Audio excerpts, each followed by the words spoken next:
Congress national conference కూటమి 50కి పైగా సీట్లతో లీడ్లో ఉంది. మరోవైపు బీజేపీ 28కి పైగా సీట్లతో ఆధిక్యంలో ఉంది. జమ్మూ కాశ్మీర్లో ఓటరు నాడిపై దేశవ్యాప్తంగా చర్చ జరుగుతోంది. ఏ ప్రాంతంలో ఏ పార్టీ పట్టు నిలుపుకుంది అనేది ఆసక్తికరంగా మారింది.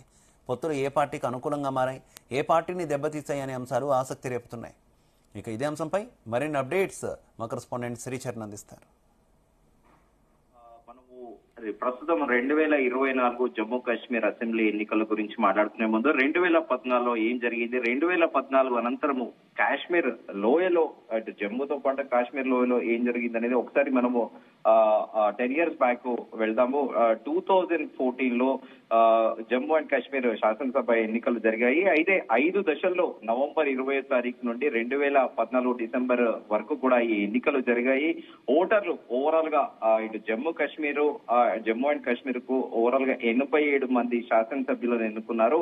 6 ఏళ్ల పదవి కాలం ఉంటే ఇది జనవరి 20న ముగియాల్సి ఉంది. అయితే డిసెంబర్ 23, 2014లో కూడా ఫలితాలు వెలువడ్డ విషయం తెలిసిందే. అయితే ఏ స్థానాల్లో అప్పటి నుంచి ఇప్పటికీ స్ట్రాటజిక్ గా చూసుకుంటే బీజేపీ పార్టీ ఎన్ని గెలిచింది, ఎవరెన్ని గెలిచారని ఒక్కసారి కూడా మనము గుర్తు చేసుకుందాము. జమ్మూ కాశ్మీర్ ఎన్నికల్లో 87 స్థానాలకు అసెంబ్లీ స్థానాల్లో 3 స్థానాల్లో మాత్రం ఓవరాల్ గా 87 అసెంబ్లీ స్థానాల్లో 3 స్థానాల్లో ఈవీఎంలతో పాటు voter verified paper audit trial VVPAT కూడా ఉపయోగించబడింది. అయితే జేకే పీడీపీ పార్టీ నుంచి ముఫ్తీ మహమ్మద్ సయీద్ ఓవరాల్ గా 28 సీట్లు గెలుచుకున్నారు. అలాగే నిర్మల్ కుమార్ సింగ్ బీజేపీ అధ్యక్షుడిగా ఉండే 2014 25 సీట్లు గెలుచుకుంది. అలాగే ఒమర్ అబ్దుల్లా జేకేఎన్సీకి చెందిన పార్టీ 15 సీట్లు గెలుచుకుంది. ఓవరాల్ గా ప్రజాదరణ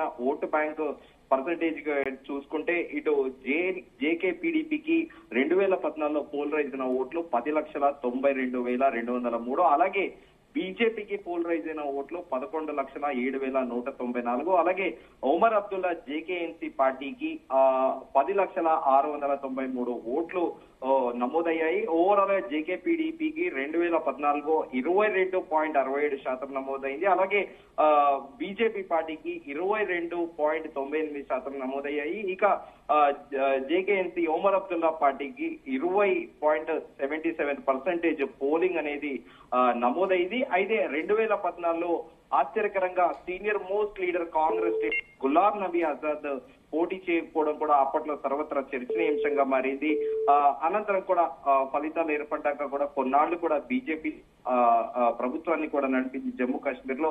కానీ అనంతరం కూడా అప్పటికి కూడా 2014 నుంచి కూడా 2015 నుంచి బీజేపీ అగ్రనేతలు ఒక ఎక్సర్సైజ్ అనేది ప్రారంభించారు. ఎందుకంటే జమ్మూ కాశ్మీర్ లో ఎప్పుడో ఒక ప్రత్యేకంగా కాశ్మీర్ లో ఇటు బారాముల్లా గానీ అనంతనాగ్ జిల్లాలో కూడా ఎప్పుడు కూడా ఒక అన్సర్టనిటీ, ఒక అనిశ్చితి ఉంటుంది. ఎప్పుడు టెర్రరిస్టుల అటాక్లు, అలాగే దాంతో పాటు యాసిన్ మాలిక్ లాంటి జమ్మూ కాశ్మీర్ లిబర్టీ అని చెప్పేసి జేకేఎల్ అనేది ఒక ప్రత్యేక పరపతి జమ్మూ కాశ్మీర్ ని సపరేట్ గా ఉంచాలని ఇలా వీటికి తోడు లష్కర్ తోయిబా లాంటి తీవ్రవాద సంస్థలు అక్కడ లోయలో యువకులకు మద్దతు ఇవ్వడము. అనంతరం కూడా 2016లో మనందరం కూడా చూసాము. నవంబర్ 8వ తేదీన అకస్మాత్ గా కేంద్ర ప్రభుత్వం ఒక నిర్ణయం తీసుకుంది, డిమానిటైజేషన్ చేసింది, నోట్ల రద్దు. అప్పట్లో కూడా ఒక ప్రచారంలో ఉంది. డెలారో అనే కంపెనీ డెలారో అనే సంస్థ లండన్ లో ఉండేది.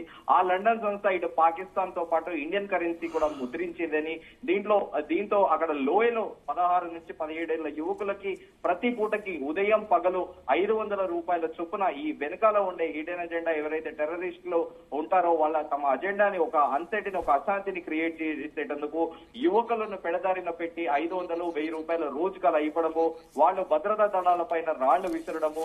దీంతో అప్పటి కాంగ్రెస్ ప్రభుత్వం కాస్త బలహీనంగా ఉందని చెప్పుకోవాలి. ఎందుకంటే భద్రతా దళాల పైన విచ్చలవిడిగా అటు యువకులతో పాటు ఈ జమ్మూ కాశ్మీర్ లిబరేషన్ యాక్టివిస్టులు వీళ్ళందరూ కూడా దాడులు చేపించడం, ఇంకా యాసిన్ మాలిక్ అయితే ఆ ఎయిర్ ఫోర్స్ కి చెందిన 4 అధికారులను కూడా అంబుష్ అటాక్ చేసి చంపించడము. అనంతరం కూడా యాసిన్ మాలిక్ ని అప్పట్లో మన్మోహన్ సింగ్ సర్కారు ప్రత్యేకంగా ఆయన ఆహ్వానించి ఆయనతో చర్చలు జరపడము సర్వత్రా దేశవ్యాప్తంగా కూడా చర్చనీయాంశంగా మారింది. అయితే నరేంద్ర మోదీ ప్రధానమంత్రి అయ్యాక 2015 నుంచి ఒక ఎక్సైజ్ స్టార్ట్ చేయడం మొదలు పెట్టారు. జమ్మూ కాశ్మీర్ లో ఒక శాంతిని నెలకొల్పాలి, మిగతా 28 రాష్ట్రాలు దేశంలో ఎలా ఉన్నాయో అదే జమ్మూ కాశ్మీర్ లో కూడా శాంతిని నెలకొల్పి జమ్మూ కాశ్మీర్ ని అభివృద్ధి చేయాలి. సాధారణంగా మనం ఒక టూరిస్ట్ స్పాట్ గా ఇప్పుడు ఎగ్జాంపుల్ గా హెరిటేజ్ సైట్స్ చాలా ఉన్నాయి భారతదేశంలో. తమిళనాడులో కానీ, ఆంధ్రప్రదేశ్ కానీ, తెలంగాణలో కానీ రీసెంట్ గా రామప్ప కూడా యునెస్కో కూడా అధికారికంగా గుర్తింపు పొంది, అలాగే కాశ్మీర్ కూడా ఇండియన్ స్విట్జర్లాండ్ అంటారు. టూరిజం ని డెవలప్ చేసి అక్కడ కూడా ఇన్ఫ్రాస్ట్రక్చర్ డెవలప్ చేసి అక్కడ లిటరసీ రేషియో పెంచాలని కూడా బీజేపీ లక్ష్యంగా పనిచేస్తూ కూడా 2019 ఆగస్టు 5వ తేదీన ఆర్టికల్ 370ని రద్దు చేయడము, ఆ రద్దు చేయడం వెనకాల కూడా తీవ్రంగా కసరత్తులు చేసింది కేంద్ర ప్రభుత్వము. సో అనంతరం కూడా అప్పటి నుంచి కూడా వేగంగా సమీకరణాలు మారుతున్నాయి. గతంలో ప్రతిరోజు ఇప్పటికీ కూడా టెర్రరిస్ట్ అటాక్లు పాకిస్తాన్ ఐఎస్ఐ ప్రేరేపిత తీవ్రవాదులు ఇప్పటికీ కాశ్మీర్ లో ఎప్పటికప్పుడు జవాన్ల పైన కాల్పులు చేస్తూనే ఉంటారు. సీజ్ ఫైర్ ఒప్పందం ఉన్నప్పటికీ కూడా కావాలని ప్రొవోక్ చేస్తూ ఉంటారు. సో వ్యాలీలో ఒక శాంతిని నెలకొల్పాలి అంటే ఖచ్చితంగా కూడా కేంద్ర ప్రభుత్వం పరిధిలోకి జమ్మూ కాశ్మీర్ తీసుకోవాలని ప్రభుత్వం నిర్ణయించింది. ఆ మేరకు ఎన్ఐఏ నేషనల్ ఇన్వెస్టిగేషన్ ఏజెన్సీ కూడా పూర్తి అథారిటీ ఇచ్చి అక్కడ లోకల్ గా ఎవరెవరైతే అంటే డబుల్ ఏజెంట్ గా పనిచేస్తున్నారో ఇటు పాకిస్తాన్ కి, టెర్రరిస్టులకి, అలాగే ఇండియాకి వారందరినీ ఏరివేయడము, ఎట్ ది సేమ్ టైమ్ అక్కడ సింపథైజర్స్ ఎవరైతే ఉన్నారో పాకిస్తాన్ కి వారందరినీ అదుపులో తీసుకొని విచారించడము, టెక్నికల్ గా అందరి ఫోన్లు కూడా ట్రేస్ చేయడము. అలాగే మనందరం కూడా చూసాము 2019 ఆగస్టు 5వ తేదీన ఆర్టికల్ 370ని రద్దు చేసినప్పుడు ముందస్తుగా అక్కడ నాయకులందరినీ కూడా హౌస్ అరెస్ట్ చేయడము, కమ్యూనికేషన్ ని మొత్తం కూడా స్తంభింపజేయడము, అంటే ఫోన్లు కానీ, ఇంటర్నెట్ కానీ, తద్వారా ఎలాంటి అవాంఛనీయ సంఘటనలు లేకుండా. దీనికి తోడు అప్పుడు కాంగ్రెస్ అపోజిషన్ లో దీన్ని ముందు చర్చ పెట్టకుండా ఎలా మీరు రద్దు ఆర్టికల్ 370ని స్వయం పరపతిని రద్దు చేస్తారన్నాడు. రాజ్యసభలో, పార్లమెంట్ లో గగ్గోలు పెట్టిన విషయం తెలిసిందే.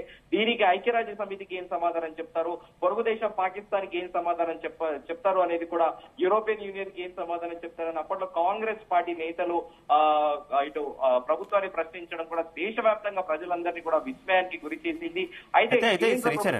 అయితే శ్రీచరణ్, కాంగ్రెస్ పెర్ఫార్మెన్స్ ఏ రకంగా చూసుకోవచ్చు జమ్మూ కాశ్మీర్ లో? కాంగ్రెస్ మొత్తం 6 సీట్లలో మాత్రమే లీడ్ లో కంటిన్యూ అవుతున్నటువంటి సిచ్యువేషన్.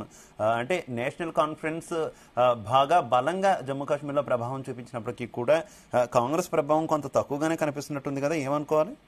ఎస్, డెఫినెట్ గా శివ, దీనికి మనకు ఒక ఉదాహరణ కూడా తీసుకోవాలి. నేషనల్ కాన్ఫరెన్స్ అనే పార్టీ స్థానిక పార్టీ, కొద్ది గొప్ప అక్కడ స్థానిక ప్రజల మద్దతుతో పాటు స్థానికులందరితోని కూడా అక్కడ వారు పుట్టిన వారి నేపథ్యంలో అక్కడ స్థానిక ప్రజలతోని ఎన్నో ఏళ్లుగా కూడా వాళ్ళకి ఒక సత్సంబంధాలు అనేటివి ఉంటాయి. At the same time Congress party వచ్చేసి ఓన్లీ గులాబ్ నబీ ఆజాద్ తో పాటు కొంతమంది నాయకులు ఉండే, కానీ ఇప్పుడు వారందరూ కూడా ఓల్డ్ అయిపోయారు, చాలా వయసు పడిపోయిన వారు. కానీ అక్కడ స్థానిక పార్టీలు ఎక్కడైనా కూడా రీజనల్ పార్టీదే హవా ఉంటుంది. ప్రస్తుతము జమ్మూ అండ్ కాశ్మీర్ లో కూడా అదే నడుస్తోంది. అయితే దీనికి బేసిక్ గా మనం ఒక ఎగ్జాంపుల్ ఏం చెప్పుకోవాలి అని అంటే, అక్కడ ఇప్పటికీ కూడా కాశ్మీర్ లో ఒక రిలీజన్ పేరిట ఇన్ఫ్లుయెన్స్ చేసే వాళ్ళు చాలా మంది ఉన్నారనేది కూడా ప్రచారంలో ఉంది. దానికి ఒక ఉదాహరణ కూడా చెప్పుకోవచ్చు మనము. మొన్న జరిగిన సార్వత్రిక ఎన్నికల్లో ప్రధానమంత్రి కాన్స్టిట్యున్సీ నియోజకవర్గం వారణాసి పరిధిలోని ప్రధాని ఆవాస్ యోజన పథకం కింద దాదాపు 180 ఇళ్లకు పైగా ముస్లింలకి ప్రత్యేకంగా కూడా ప్రధానమంత్రి ఆవాస్ యోజన పథకం కింద కేంద్ర ప్రభుత్వం ఇళ్లు కట్టించింది. వాళ్ళందరూ కూడా ఆశ్చర్యకరంగా వారెవరు కూడా ప్రధానమంత్రి నరేంద్ర మోదీకి ఓటు వేయలేదు. కానీ జమ్మూలో బీజేపీకి కాస్త పాజిటివ్ గా ఉన్నా కూడా కాశ్మీర్ విషయానికి వస్తే ఇప్పటికీ కూడా ఒక అన్సర్టనిటీ ఉంది. ఎందుకంటే రిలీజన్ ఆస్పెక్ట్ లోనే ప్రజల్ని కూడా 70 ఏళ్లుగా భారతదేశానికి స్వాతంత్రం వచ్చినప్పటి నుంచి కూడా అక్కడ మతం పేరిటనే రాజకీయాలు జరుగుతున్నాయి. సో ఈసారి ఎలక్షన్స్ లో కాస్త చేంజ్ వస్తే డెఫినెట్ గా కొత్తగా ఏర్పడే ప్రభుత్వం ఏదైతే ఉందో రిఫార్మ్స్ తీసుకొస్తే ఈ మత ఛాందసవాదం నుంచి బయటపడే అవకాశం ఉందని కూడా రాజకీయ విశ్లేషకులు అంటున్నారు. కానీ ఆశ్చర్యకరంగా బీజేపీ ఇప్పుడు జమ్మూ కాశ్మీర్ లో 29 సీట్ల లీడింగ్ లో ఉండడం కూడా సర్వత్రా చర్చనీయాంశంగా మారింది. 2014 అందుకే మనం ఉదాహరణ తీసుకుంటే అప్పుడు 25 సీట్లు గెలిచాయి. ఈసారి అంటే దాన్ని బట్టి ఆర్టికల్ 370 రద్దు చేశాక బీజేపీ పార్టీ పట్ల లోయలో ఎలాంటి పర్సెప్షన్ ఉందనేది కూడా ప్రస్తుతం దీనికి ఒక మూలమానంగా కూడా తీసుకోవచ్చు. పూర్తి స్థాయిలో రిజల్ట్స్ అవుట్ అయ్యాక మనము మరింత కూడా అనాలిసిస్ చేయొచ్చు. Shiva, okay Sricharan, thank you.